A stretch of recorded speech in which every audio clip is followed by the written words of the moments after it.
Sarah Martinez walked through the hallways of Lincoln High School with the same quiet confidence she had carried through 20 years of military service.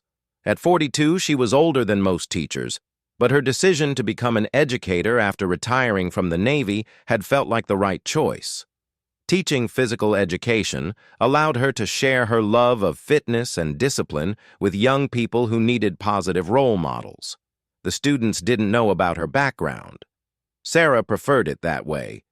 She had served as one of the first women to complete Navy SEAL training when the program opened to female candidates. 20 years of missions in some of the world's most dangerous places had taught her that sometimes the best weapon was the element of surprise. People underestimated what they couldn't see. Sarah's appearance helped maintain her cover. She stood 5 feet 6 inches tall with an athletic but not overly muscular build. Her dark hair was usually pulled back in a simple ponytail, and she dressed in regular workout clothes like any other gym teacher. Students saw a friendly woman who encouraged them during fitness tests and organized fun games during class. They had no idea she could take down armed opponents twice her size. The trouble started during her 3rd week at Lincoln High. Sarah had noticed tension in the school immediately. There were clear social divisions among the students, and some groups seemed to rule through intimidation rather than respect. The administration appeared overwhelmed, and many teachers looked the other way when problems arose. The worst of these problems centered around a group of senior boys led by Jake Morrison. Jake was 18, over 6 feet tall, and built like a football player. His father owned several businesses in town, and the family's wealth had given Jake a sense of untouchability. He surrounded himself with 3 other boys who were almost as large and twice as mean. Sarah first witnessed their behavior during lunch duty. She watched Jake and his friends corner a smaller freshman boy near the vending machines. They took his lunch money and shoved him against the wall when he protested. When Sarah approached, they quickly dispersed, but not before Jake looked her directly in the eyes with a challenging smirk. The next incident happened during her PE class. Jake was enrolled in the advanced fitness course, along with his 3 friends. Sarah had designed challenging workouts that pushed all students to improve their physical capabilities. Most students responded well to her encouraging but firm coaching style. Jake, however, seemed determined to test her authority. He would arrive late, ignore instructions, and make disrespectful comments just loud enough for others to hear. When Sarah corrected him, he would comply with exaggerated movements and eye rolls that made other students snicker. "Is there a problem, Jake?" Sarah asked one day after he had spent the entire class period doing half-hearted push-ups while making jokes. "No problem here, Teach," Jake replied with false sweetness. "Just wondering if you've ever actually done a real workout yourself?" Sarah maintained her calm expression. "I've done a few workouts in my time. Would you like me to demonstrate proper form?" Jake's friends laughed. "Yeah, right. Show us what you got, lady." Sarah dropped to the floor and executed 50 perfect push-ups in rapid succession, her form flawless and her breathing barely elevated when she finished. The gymnasium fell silent as students stared in amazement. Jake's smirk faltered for just a moment before returning. "Lucky guess," he muttered. The real confrontation began the following week. Sarah had stayed late to organize equipment in the storage room when she heard shouting from the direction of the locker rooms. The sound of something crashing against metal lockers made her move quickly toward the noise.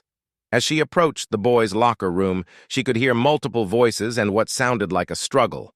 Sarah's training kicked in immediately. Her body tensed, her breathing slowed, and her mind began calculating angles and distances. She had heard these sounds before in combat situations. "Please, just leave me alone," a young voice cried out. Sarah recognized the voice as belonging to Marcus Chen, a quiet sophomore who had been targeted by Jake's group multiple times. She pushed open the locker room door and saw a scene that made her blood run cold. Marcus was pinned against the lockers by 2 of Jake's friends, while Jake himself stood nearby directing the assault. The fourth member of their group was blocking the exit. Marcus's shirt was torn, his nose was bleeding, and terror filled his eyes. "Well, well," Jake said when he saw Sarah enter. "Look what we have here. The gym teacher wants to play hero." Sarah's voice remained steady and calm. "Let him go." "Now!" Jake laughed and stepped closer to her. "Or what? You'll give us detention?" The two boys holding Marcus tightened their grip.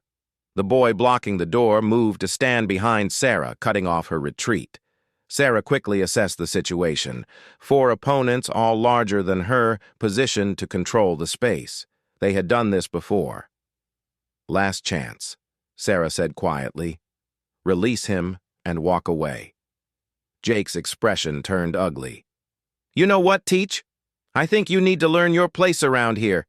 Maybe we should teach you the same lesson we're teaching your little friend." He nodded to the boy behind Sarah, who grabbed her arms and tried to pull them behind her back. At the same time, Jake lunged forward, reaching for her throat with both hands. This was Jake's first mistake. He had assumed Sarah would react like his other victims, with panic, screaming, and helpless struggle. Instead, Sarah's Navy SEAL training took over completely. In one fluid motion, Sarah broke free from the grip behind her using a technique she had practiced thousands of times. She grabbed the boy's wrist, twisted her body, and used his own momentum to send him crashing into the lockers. The sound echoed through the room like a gunshot. Jake's hands were inches from her throat when Sarah's right elbow struck him in the solar plexus with surgical precision. The blow knocked the wind out of him and sent him stumbling backward, gasping for air. The two boys holding Marcus released him and charged at Sarah simultaneously. This was their second mistake. They expected to overwhelm her with size and numbers.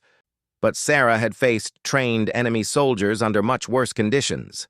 She sidestepped the first attacker and used his momentum to guide him face first into the wall. The second boy tried to tackle her around the waist, but Sarah dropped her center of gravity, grabbed his shoulders, and executed a perfect throw that sent him sliding across the wet locker room floor. The entire confrontation had lasted less than 10 seconds. Four boys who had entered the locker room as predators were now on the ground, groaning and trying to understand what had just happened to them. Sarah stood in the center of the room, her breathing still controlled, and her stance relaxed. She looked exactly the same as when she had entered, except for a slight adjustment to her ponytail. "Marcus," she said without taking her eyes off the four boys. "Are you hurt badly?" Marcus wiped blood from his nose with a shaking hand. I think I'm okay, Mrs. Martinez." Jake struggled to his feet, his face red with embarrassment and rage. "You have no idea what you just did, lady. My father will have you fired and arrested. You just assaulted 4 students." Sarah smiled for the first time since entering the room. It was not a warm smile. "Actually, Jake, I defended myself and a student from assault. There are security cameras in the hallway that recorded you and your friends dragging Marcus in here against his will. Those same cameras will show me entering to help and all 4 of you attacking me first." Jake's face went pale as he realized the implications. "You can't prove anything?" "I don't have to prove anything," Sarah replied calmly. "Marcus will tell his story. I'll tell mine, and the cameras will tell theirs. But more importantly, this stops now. You will never touch another student in this school again." The boy who had tried to grab her from behind was slowly getting to his feet, holding his head. Who are you?" Sarah looked at each of them in turn, her expression serious, but not threatening. "I'm your PE teacher, and you just learned why you should always be respectful to your instructors." She turned to Marcus, who was staring at her with a mixture of gratitude and amazement. "Come with me, Marcus. Let's get you to the nurse, and then we'll talk to the principal together." As they walked toward the door, Jake called out behind them, his voice filled with venom. "This isn't over, Martinez. You have no idea who you're messing with." Sarah paused at the doorway and looked back. Actually, Jake, you have no idea who you're messing with, but you're about to find out. The principal's office felt tense as Sarah sat across from Dr. Williams, watching him review the incident report she had submitted. Marcus had been treated by the school nurse and sent home with his parents, but not before giving a detailed account of what Jake Morrison and his friends had done to him. The security footage had confirmed every detail of Sarah's report. Dr. Williams was a thin man in his 50s who had been running Lincoln High for over a decade. Sarah could see the stress lines around his eyes as he set down the paperwork and looked at her with a mixture of concern and confusion. "Mrs. Martinez," he began carefully, "I want to start by saying that I'm grateful you intervened to help Marcus. However, I'm struggling to understand how you managed to handle 4 senior boys, all of whom are significantly larger than you." Sarah had anticipated this question. "I stay in good physical condition, Dr. Williams. When someone is properly trained in self-defense and remains calm under pressure, size doesn't always matter." Dr. Williams nodded slowly, but Sarah could see he wasn't entirely satisfied with her answer. "The Morrison family has already called. Jake's father is demanding that you be fired immediately and is threatening legal action. He claims you attacked his son unprovoked." "What did the security footage show?" Sarah asked calmly. "The footage clearly shows the 4 boys forcing Marcus into the locker room against his will. It shows you entering to investigate, and it shows them attacking you first. You were clearly acting in self-defense and in defense of a student. Then there shouldn't be a problem." Dr. Williams rubbed his temples. "Mrs. Martinez, you don't understand the situation here. The Morrison family has significant influence in this community. Jake's father donates heavily to the school district and has connections throughout the town. He's not going to let this go quietly." Sarah leaned forward slightly. "Are you asking me to apologize for protecting a student from assault?" "No, of course not. I'm just warning you that this is going to get complicated. The Morrison family doesn't lose gracefully, and they have resources to make life difficult for anyone who crosses them." That evening, Sarah discovered exactly what Dr. Williams had meant. As she pulled into her driveway after grocery shopping, she found her car tires slashed and spray paint across her garage door. The message was simple but clear. "Leave town." Sarah examined the damage with professional detachment. The cuts in the tires were clean and deliberate, made with a sharp knife. The spray paint was still slightly wet, indicating the vandalism had occurred within the last hour. Most importantly, there were footprints in the soft dirt of her flower bed. Large footprints that suggested at least 2 perpetrators. Instead of calling the police immediately, Sarah set up her laptop and accessed the security system she had installed around her property. The former Navy SEAL in her had made sure her home was well protected, even though she hadn't expected to need those precautions in a quiet suburban neighborhood. The footage from her hidden cameras revealed exactly what she had suspected. Jake Morrison and 2 of his friends had arrived at her house around 7 p.m. when they assumed she would still be at work.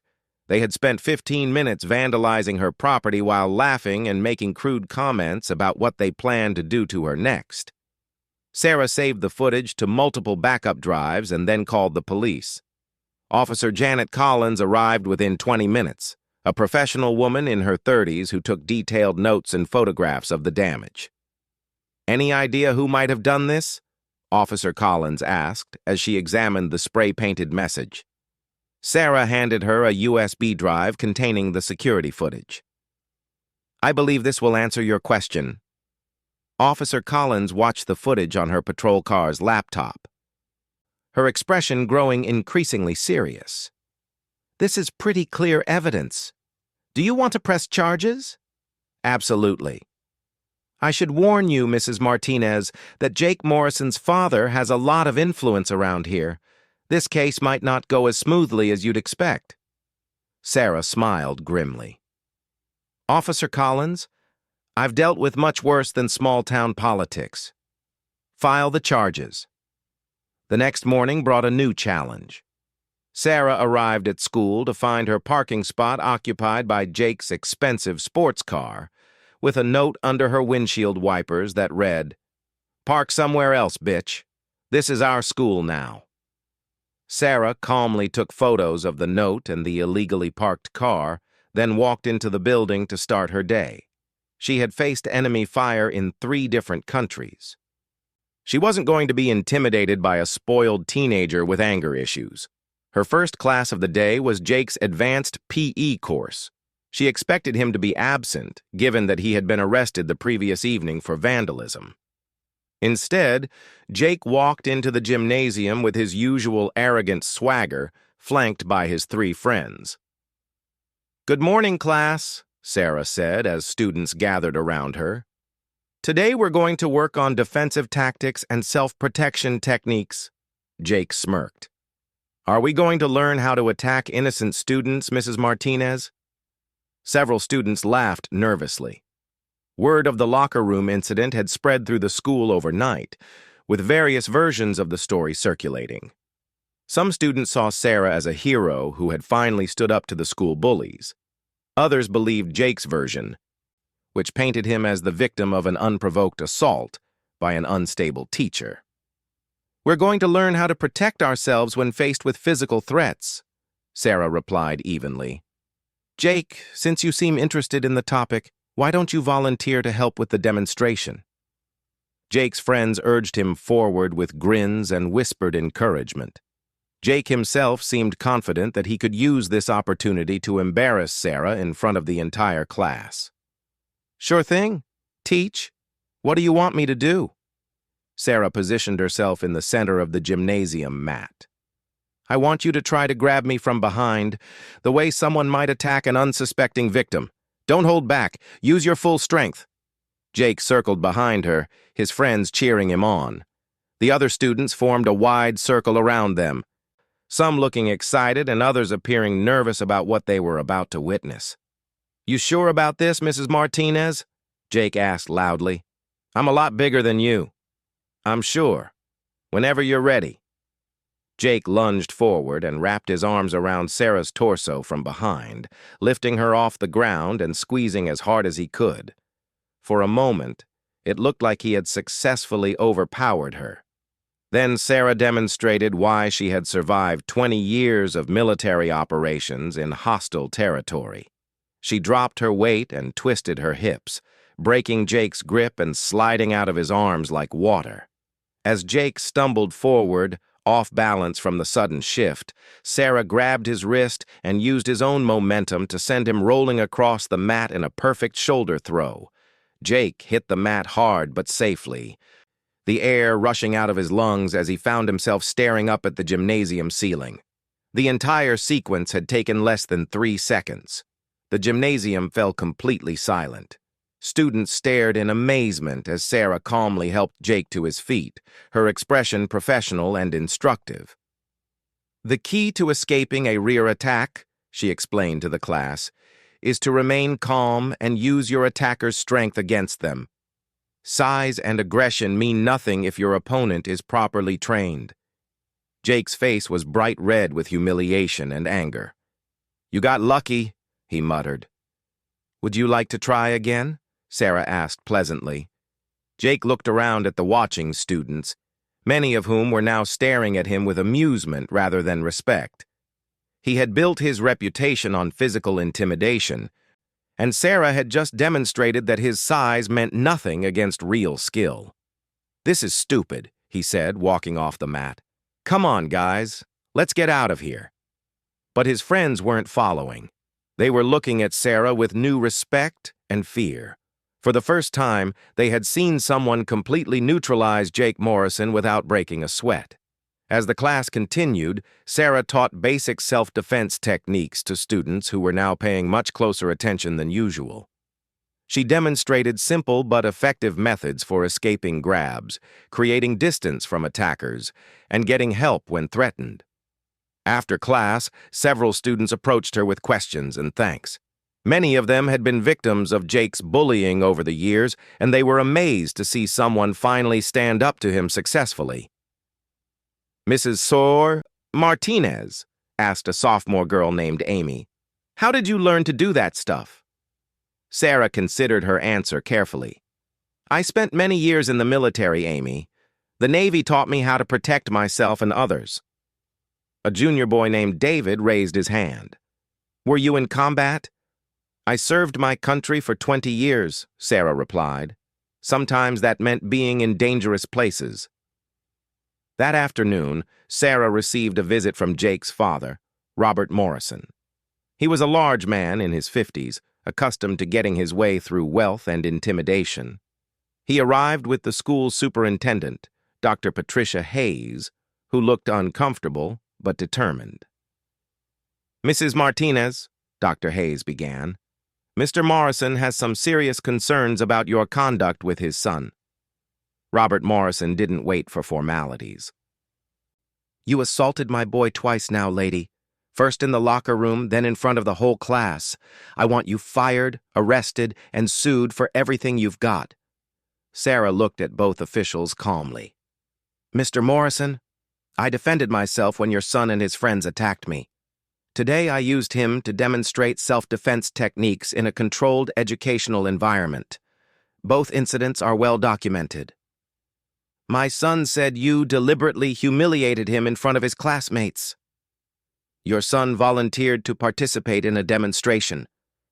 I treated him exactly the same way I would treat any student." Morrison's face was getting red. "You listen to me, Martinez. I don't know who you think you are, but you picked the wrong family to mess with. I own half this town, and I can make your life very difficult." Sarah stood up slowly, her movement fluid and controlled. Something in her posture and expression made Morrison take an involuntary step backward. "Mr. Morrison," Sarah said quietly, "your son has been terrorizing other students for years. Yesterday, he and his friends were caught on camera assaulting a younger boy. Last night, they were caught on camera vandalizing my property. Today, I taught a class about self-defense and used your son as a volunteer."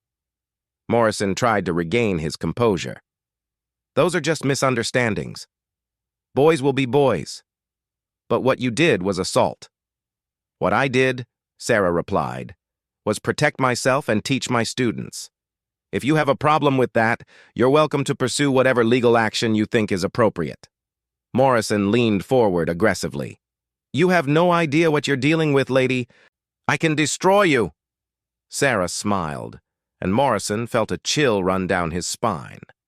There was something in her eyes that reminded him of predators he had seen in nature documentaries. "Mr. Morrison," Sarah said softly, "you have no idea what you're dealing with either, but you're about to learn." The escalation came exactly 1 week later. Sarah had spent the intervening days dealing with a carefully orchestrated campaign designed to destroy her career and reputation. Robert Morrison had used his influence to pressure the school board, spreading rumors about her mental stability and fitness to teach. Local newspapers had run stories questioning whether military veterans should be allowed in schools, suggesting they might be too violent for civilian life. Sarah weathered the storm with the same patience she had used during long reconnaissance missions. She documented every incident, saved every threatening message, and continued teaching her classes with professionalism and skill. Her students, meanwhile, were beginning to see through the Morrison family's tactics. The truth was that Jake's reign of terror had affected nearly every student in the school. Parents had complained for years about bullying, but nothing had been done because of the Morrison family's influence. Now, for the first time, someone had stood up to them and emerged victorious. Students began sharing their own stories of harassment and intimidation. Marcus Chen's parents had hired a lawyer and were pursuing criminal charges against Jake and his friends. 3 other families came forward with similar incidents. The wall of silence that had protected the Morrison bullies for years was finally cracking. But Robert Morrison wasn't finished. If he couldn't destroy Sarah through official channels, he was prepared to use more direct methods. The attack came on a Friday evening as Sarah was leaving school, after staying late to organize equipment for the following week's classes. The parking lot was nearly empty, with only a few cars belonging to custodial staff and teachers working late. Sarah noticed the van immediately. It was parked in a position that blocked the most direct route to her car, and its windows were tinted too dark to see inside. Her training kicked in as she analyzed the situation.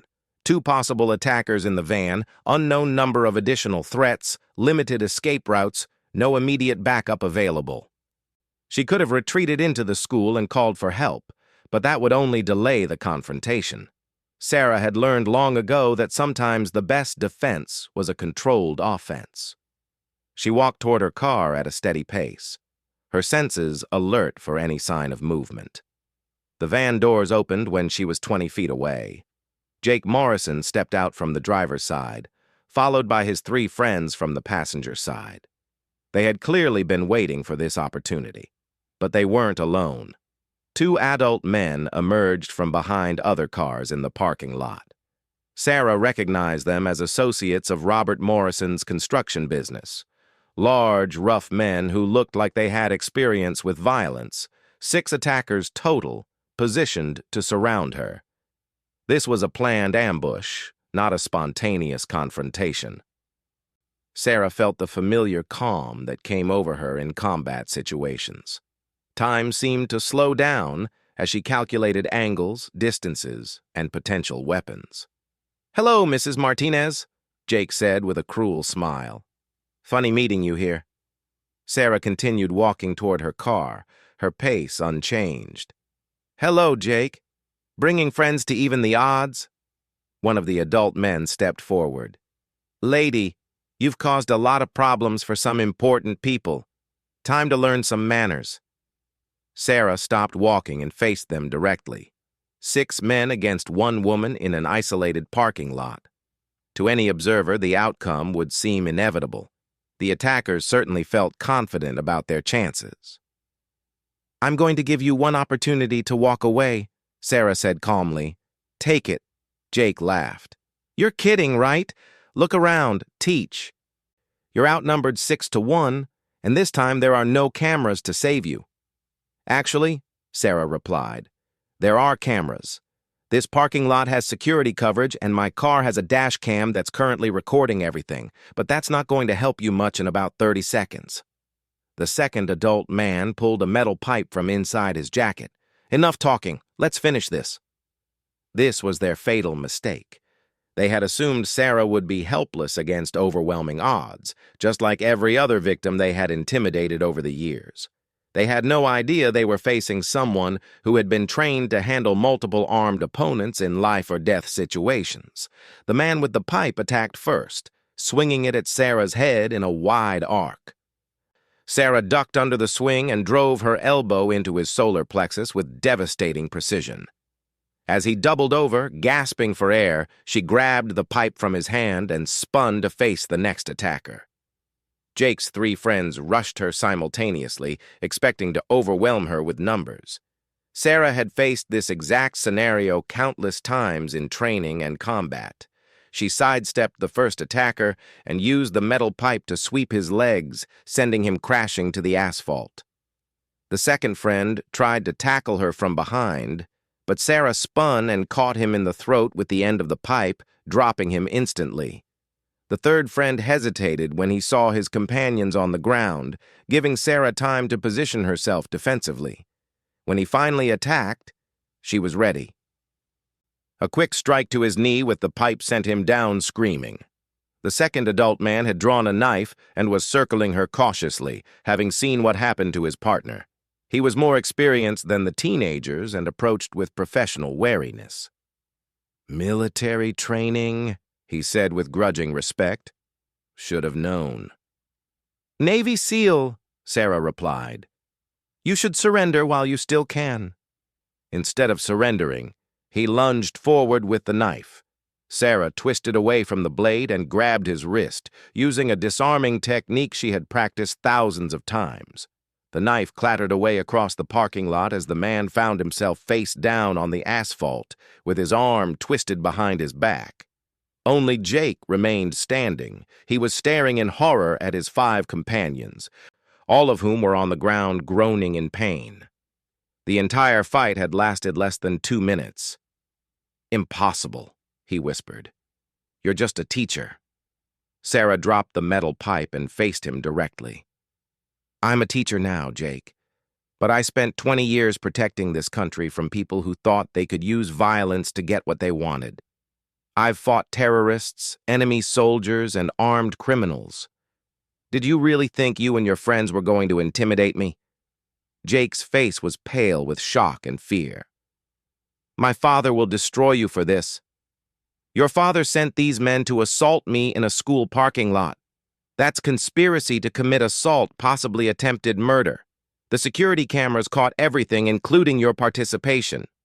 Jake looked around at the groaning men and the blood on the asphalt. "We weren't going to really hurt you. Just scare you into leaving town." "By bringing weapons and surrounding me 6-1. Jake, you and your father just graduated from bullying to serious felony charges." Police sirens were approaching in the distance. Sarah had triggered her emergency alert system as soon as she saw the van, and backup was finally arriving. "Mrs. Martinez," Jake said desperately, "maybe we can work something out. My father has money. We can pay you to forget this happened." Sarah shook her head. "Jake, you've terrorized students for years. You've assaulted younger kids, destroyed property, and now you've participated in an attempted assault on a teacher. There's no amount of money that makes this go away." Officer Collins was the first to arrive, followed quickly by 3 other patrol cars and an ambulance. She surveyed the scene with amazement.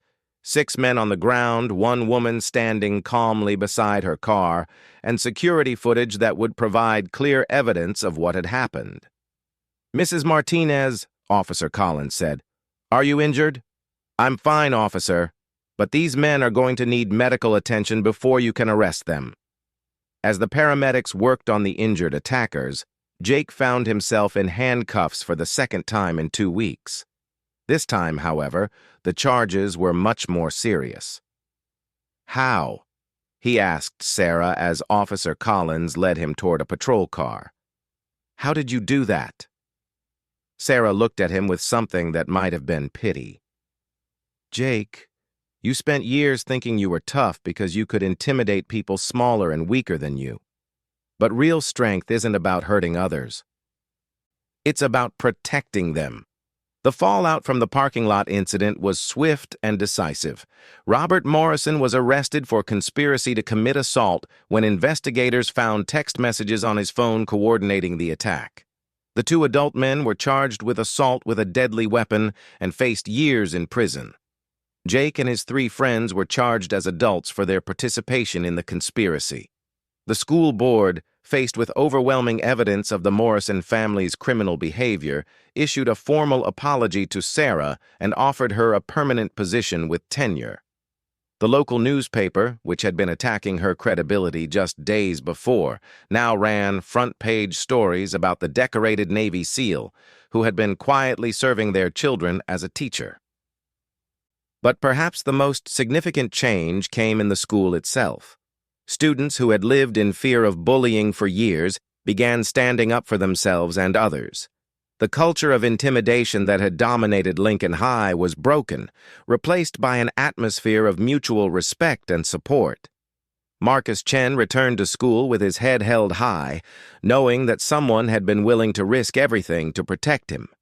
Other victims of bullying found the courage to speak out, leading to a comprehensive anti-bullying program that became a model for other schools.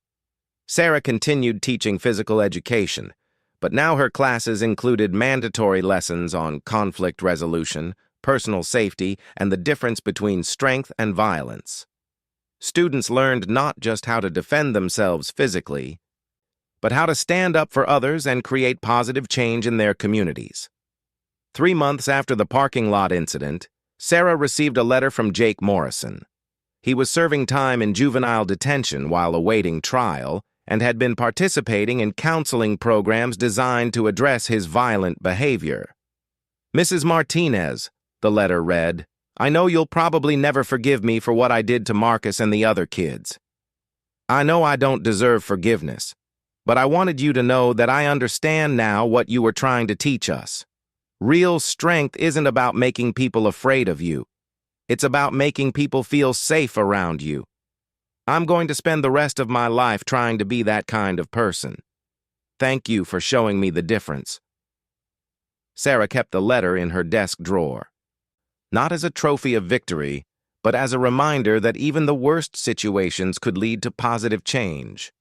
Sometimes people needed to face consequences before they could learn and grow. Years later, when former students would visit and ask about her military service, Sarah would tell them the same things she had learned during her 2 decades as a Navy SEAL. The strongest people are those who use their strength to protect others. The bravest people are those who stand up when it would be easier to look away. And the most successful people are those who help others succeed. She never mentioned the specific details of her combat experience or the classified missions she had completed around the world, but her students understood that Mrs. Martinez was someone special. Someone who had dedicated her life to serving others both in military service and in education. The attempted attack in the locker room had been meant to teach her a lesson about power and intimidation. Instead, it became a lesson for an entire community about the difference between bullying and true strength, between fear and respect, between taking advantage of others and standing up for what's right. And every day, as Sarah taught new students about physical fitness, self-defense, and personal courage, she knew she was continuing her mission of protecting others, just in a different uniform and a different battlefield.